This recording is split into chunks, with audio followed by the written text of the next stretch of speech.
Alright, so I didn't know it at the time, but this little video clip here, this is going to be the last time I rode my little 300 CBR. So a little backstory here. I bought a Grom when I was about 57. I did not know how to ride a motorcycle at all, and I didn't even really know how to ride a bicycle until I was almost 50. And so yeah, I mean, when I first bought that Grom, man, I thought I was going to kill myself. And the interesting thing about that is my wife, you know, at like the week that I had bought my Grom, she wound up wrecking her 300, and it messed her up pretty bad. She didn't have any broken bones or anything like that, but she had massive bruising for probably 6 weeks. And yeah, she's like, yeah, I'm never riding again. So of course she wasn't too happy with my decision to start riding a bike.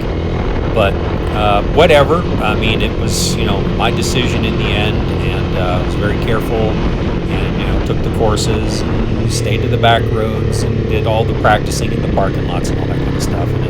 And in the end, the only time I dropped the Grom was when I was practicing close turns in a parking lot. So that was actually my closest call ever to anything. So anyway, so I had that thing for about a year.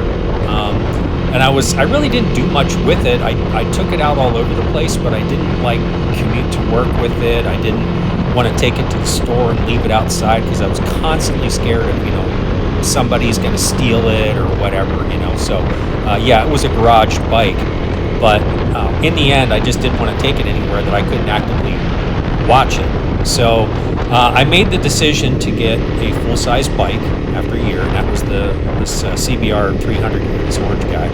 And man, I'll tell you what, I found this thing on Marketplace for a good price. It was about 80 miles from where I was staying at the time. I was staying with an engineer from work at this new workplace until I could get a place on my own. And so it was about an 80-mile drive to go get the bike. And remember, I'd only ridden a Grom up until this time, and so I'm looking at this thing, and I'm sitting on it, and it felt huge, absolutely huge. And I'm going, oh man, you know, but I had already driven out this far, had the trailer, you know. I was like, yeah, screw it, I'm just going to go do it, right? So I paid for the thing, you know, put it on the trailer, drove it home, and for like the next 24 hours until I rode it, man, I thought I was going to puke. I thought, man, this is it. I am going to kill myself on this thing, you know, and butterflies, the whole thing. So I got on the thing and I rode it, and like, oh, this ain't so bad. So I actually had this bike for about a year and a half. By its, you know, just this bike for about a year and a half. And this is the first time I took a bike on the freeway was with this bike. First time I commuted to work, all those kind of things. So yeah, you know, there's a little bit of a nostalgia there. So about a year and a half into owning this bike, I found a Suzuki V-Strom on Marketplace, and it had all kinds of stuff, the armor and the Givy bags, GV bags, whatever, all of the things, and for a really good price. So I went and looked at it, picked it up. So I had two bikes for a while. Had this one and the V-Strom, and then about 6 months into owning both, I decided, well, you know what, I'm just going to get rid of the 300.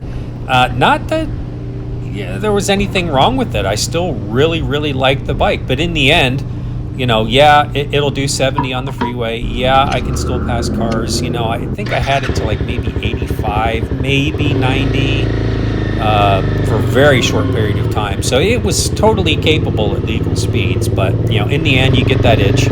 So I wound up selling it, and then for a couple of months, I was looking around on Marketplace, and then I found a really nice half-faired SV650, and so I bought it. So now I've got the 650 V-Strom, and I got the 650 SV. So I actually kind of like the SV650 better than the V-Strom, but the V-Strom's growing on me. So when it's time to move up to 600 class or 1000, you know, it's you know, which bike am I going to get rid of? It's going to be a tough call because, you know, at 60, you know, I keep myself in pretty darn good shape, and being in the sport bike position doesn't bother me at all. You know, I'll do 100 miles on my bicycle, you know, most of it in the drop position, and I'll do fine. You know, you're a little sore at the end of being in the saddle for 6 hours, but it's still, you know, motorcycle's pretty much the same position as being on a road bike, so it's kind of used to it. But, you know, then again, you know, that V-Strom, it's kind of like a couch on wheels, man, you know, and I can see the allure. So you know, if do I want to see myself with two sport bikes, you know, the SV650 and then a 600, or the SV16 1000? I don't know. I think that would be kind of dumb to have two bikes that are, you know, kind of that similar. So I don't know what I'm going to do, man. But in the end, I'll probably let the 650, or I'm sorry, the V-Strom go. I'm sorry, I'll let the SV650 go, and then keep the V-Strom, and then maybe get the, you know, the i4 type motorcycle next. So I don't know. We'll see. Either that, or I'll just keep both of these until they die. You know, or I die, one of the two. So I don't know. It's going to be a tough call, but you know, I don't think I'm going to go back to the 300. I do miss it. There's no question. I do miss it, but. You know, the kid I sold it to, his dad came, they looked it over, he was going to college, and he seemed like a really nice kid, so I can't worry about it no more. You know, we're only caretakers for these things anyway, we can't take them with us. So, you know, in the end, you just gotta let these things go, and that's kind of where I'm at right now. Yeah, I still think about it, still kind of feel sad about letting it go, but I can't have 3 bikes, I can't have 4 bikes, I can't have 10 bikes. You know, I can barely justify having 2 bikes. So I don't know. Do you feel this way? Is this common to feel this way? I don't know. You know, I still think about cars that I owned 30 and 40 years ago. I wish I would have kept that. I had a 77 Firebird, I had a 71 Cuda, you know. And at the time, it was like, okay, I was done with them, but man, I wish I would have kept them. You know, rifles the same way. I had some antique rifles.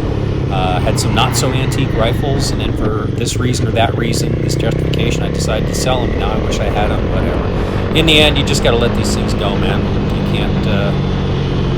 You can't dwell on the past, I guess. So you just got to kind of look forward to the future. So anyway, let me know what you think. Like, subscribe, whatever, you know, and we'll talk to you later. Bye.